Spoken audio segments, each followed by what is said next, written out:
You need to teach me what you know because she should hate your guts right now.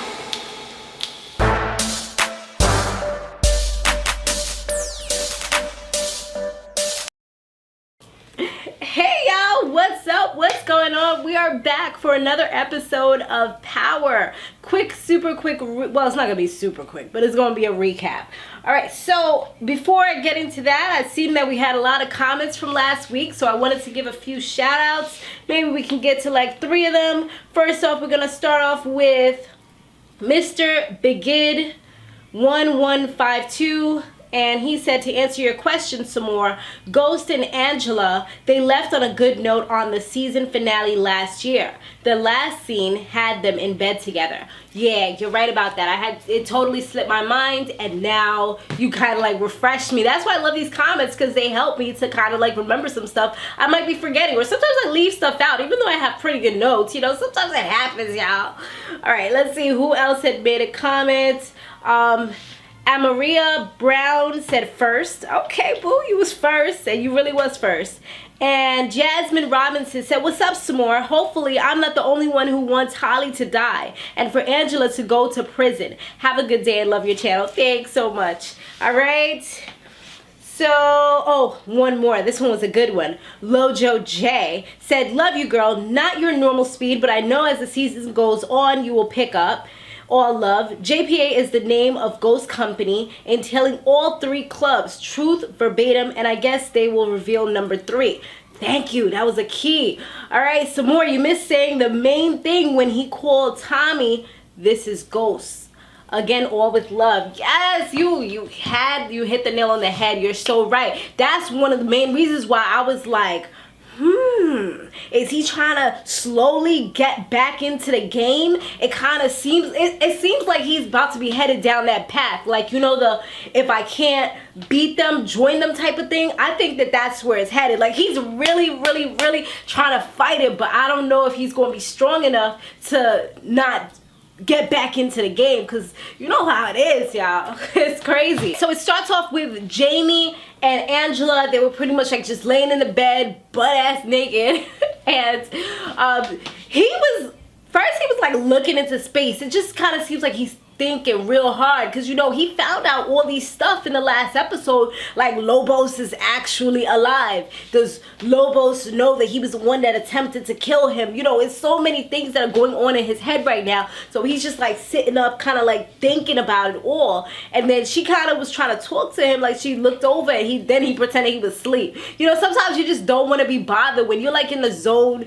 You don't feel like talking. We ain't trying to have like a session of talking. Nah, I just want to relax. Like, I need to get my mind right, you know? Then from there, Ghost meets up with his lawyer, Proctor.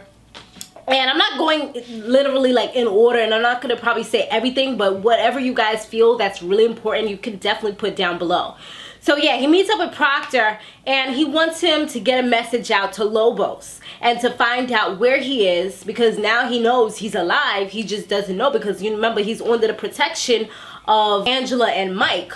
So then Proctor tells him that he needs to like really watch his back, and he was trying to find out if Lobos knows that he's the one that attempted to kill him. But he's like, you know, he's trying to play it, you know, like without saying it, like I never said that I was the one who did it. But his lawyer is a real smart guy, and I'm really liking his character. At first, when I first saw Proctor, it was kind of hard for me to take him seriously, and I was talking to my honey about that. We were saying, like, you know, because I'm so used to seeing him in funny roles that sometimes it's hard to kind of like differentiate the two and to see them in the role that they're currently playing now. But I think he's been doing this for long enough now that I'm more so taking him seriously. So he's kind of like falling into the character for me. Holly, she's putting up dog signs saying lost dog, call this number. And Tommie, from what we can tell by her putting up dog signs, we know that he didn't tell her that the people kill off the dog. So she's like mad naive. Like, she kind of feels like something is wrong, but he doesn't want to confirm it or deny it. But, well, he kind of was denying it, because he's like, oh, I'm pretty sure we'll find him. He's like, at the end of the day, we can always get another dog. She's like, that's like you dying And then I just quickly get on somebody else and start effing them. I'm like, yeah, it kind of makes sense. He's like, why would you say something like that? She was like, exactly. So I don't want another dog. I want to find our dog. Because, you know, at the end of the day, it was something that he gave to her. It was very special to her. It's like a sentimental type of thing. And you don't want something that's sentimental and dear to your heart. You don't want to try to have to replace it or anything like that. And it's not going to be the same dog. It could be similar, but it's not going to be the same exact dog. So Ghost, he's still going with the closing down the shops and everything and really going on a straight and narrow type of path. But the thing about that is that he closed down the laundromat and he made sure that he got like Tommie's half, and he's like, yo, this is like for real, for real. He even talks to Tasha and tells Tasha that he would like her to give him the money, to give it to Tommie, because Tommie's not really answering any of his calls or anything like that. So it's pretty much no way that he'll be able to talk to him and give him the money. I mean, at the end of the day, you gotta respect him. Like, even though y'all not really talking right now, he's upholding his portion and just making sure, you know, keeping his word and giving him what's owed to him. At the end of the day, he could have ran off. What y'all gonna do? Go to the lawyers? Go to the cops? You gonna snitch on him? Like, there's no way you could possibly do that, because I don't think this money is all accounted for. This is not like, you know, official money. Well, maybe it is, because it's for the laundromat, so perhaps. I mean, he gets the money from Tasha, and then Holly, she was acting mad thirsty. Like, she makes me so mad, y'all. And I know some of y'all are like, you know, y'all want her to be going too. This is the way I feel. Like, she is the enemy. She makes me so upset, because she's like super thirsty to be his like number two. It's like she's trying to replace Jamie, and he don't even really see that. So it's just, it makes me so pissed off. So yeah, she's like, he shows her the check, and then she's like, oh my God, this is our money. And then she's talking about she could go take it to the bank, and he's like, nah. He's like, I can do it myself. And he puts it on the table. So then she, in attempt to get the money, she acts like she about to give him head. I mean, she does. But while they're doing that, she like slips it and puts it in her back pocket. And then she proceeds another day to go to the bank and looks stupid, because she didn't know the PIN number. She didn't know any of the account information. So what are you doing? So the bank teller, she's like, well, you know what, I can go ahead and call up Mr. Egan so that we can just verify everything. Yeah, she's like, oh no, it's okay, I'll just talk to him. Yeah, she rushes out of the bank. You looking like a fraudulent type of person, like you don't know what you're doing. So all of that was just like, I don't know, she just tries too hard to like, just like throw herself. I feel like she would be the type to like really hurt this man to like the point of no return, where he like get off of his nerves and just become like mentally unstable if she was to like just rob him, take all his money and be out. Because you can't really trust a thief. You know what I'm saying? Like, sometimes a cheater may change, but a thief, I don't know. You always gotta watch them. You always gotta have your eye on them at the end of the day. That's what I feel, because a lot of them be getting that itch again. Because sometimes it's just for sport. I mean, at the end of the day, you told these people, remember last season, he told these people, I mean, he told her, this is my best friend. Like, this is like my family. And then she still went ahead and stole those earrings from Tasha. So, yeah, I ain't really messing with her. I don't really like her too much. But now, when she comes and she tells him what she did, you know, initially he was upset about it, but she talked him into, you know, playing nice and just, okay, I want to help you. I want this to be us. We got to do this.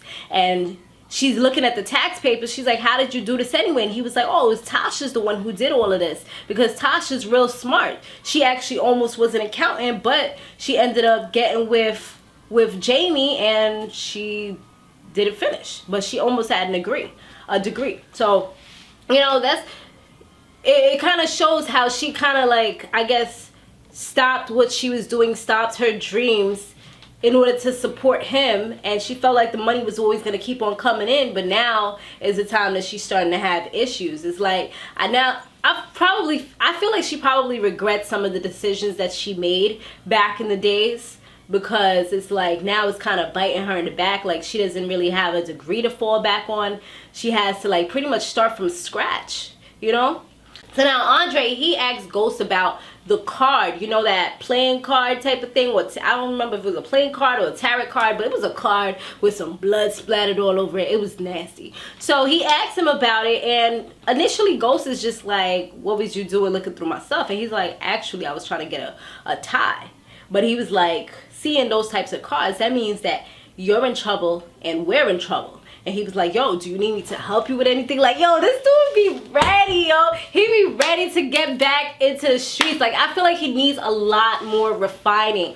But if he really sticks with Ghost, I feel like he can just, like, kind of get mentored and just change his whole lifestyle around. Like, I'm really rooting for Andre, but I just feel like he's kind of like a loose cannon. Even when he had that part with the DJ, he looked like he was ready to chop off the DJ's head, because the DJ was kind of pushing him. And you know, a lot of times people do stuff like that because they see that you're getting upset. They see that they're able to push your buttons. So they'll try to like rile you up real quick, you know, get you crazy. So he's seen that with him. But the DJ guy, he was pushing it. He was trying it. And then at the end of the day, Andre ended up messing up because he didn't get him to sign the contracts. And then he ends up going to the other club with those other dudes, which was messed up. But you know what? He wanted to get off and get crazy again. But Ghost kind of like stopped him real quick. He made him chill. He's like, you know what? You know, you got to do the element of surprise sometimes. Because they would want us to get crazy. Because we're, you know, you're black people. They expect you to get crazy. You know, turn up right now so that they could sue the pants off of you. But nah, take it easy. Relax and get them when they least expect it, type of thing. Ghost, yo, that's why they call him Ghost. He's like the silent killer, you guys. I love that about him. Like, he's very, very calculated. And I think that that's one of the main differences between him and Tommie. Tommie's just like straight like, yo, like, I'm gonna beat people up. I'm gonna let everybody see me. I'm gonna be out there. I want you to know that I'm running things. As opposed to Ghost. Ghost is like more of the suit and tie. I'm behind the scenes. You're not gonna try to check me because I don't look like some type of thug running the streets type of thing. So now Tasha, she goes to see Angela, and it was like super awkward. Like, even me sitting down, I'm like, yo, this is awkward. But on some realness, like, I would probably do what Tasha did, because like, you're going to be with my kids, we're gonna have to have a little talk. You know, you're gonna have to know how things go right quick, okay? So if you want to be with him, these kids are part of the package, you know? So yeah, now it's become really real. So I'm like, yo, I really hope that Ghost does not mess up everything, because like, now you done got the kids involved. So this is like real now. It's no more fantasy. It's no more pretending. Like, this is the woman that you're saying is officially your woman. So I really think that he needs to try to make sure that he stays straight and does what he got to do to keep Angela. She just kind of tells her things that she needs to do for the kids and gives her a rundown. And then Angela, she's just like, thank you, Tasha. But there was one part, did you see Tasha's face when she asked her, like, oh, what's back here? Is there beds here for the kids to sleep on? And she was like, no, that's just a bed for where me and Jamie sleep. And she was like, they're probably going to be in knapsacks on the floor. And then she kind of was just like, you could see, like, it kind of hurt her. It was like a pang or like a stab in her chest real quick. But she bounced back real quick and didn't really show it to Angela. But you can tell, like, you know, she was feeling some type of way when she heard that. I mean, it's definitely an experience. You know? I don't know what else to say. It's definitely an experience. So then when Tasha leaves, that's when Angela was just like, thank you. And she was just pretty much like, well, if you want him, then this is part of the package. The kids come with the package. Oh boy.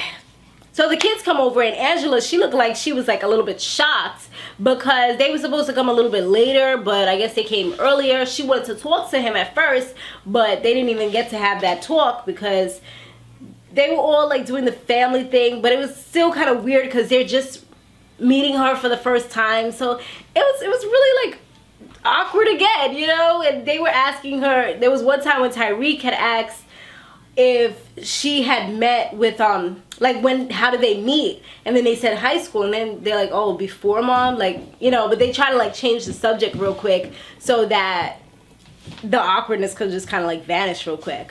And then Jamie, he ends up leaving because he gets a call from Tommie to meet up with him because, you know, he's been reaching out to Tommie. So finally Tommie gives him the call, and when he's like just standing there like looking at the water, like just taking it all in. And that's one of my favorite things that I like to do, is just like to be by water. I don't know if it's a Pisces thing, but it's just so serene for me. It's so calming. Like I could sit in front of the water on a nice day for like hours, and just like if I'm with somebody, we could just like talk, or we can just like meditate, or just sit down. It's just like so amazing. I've had that experience before several times, and I just love it.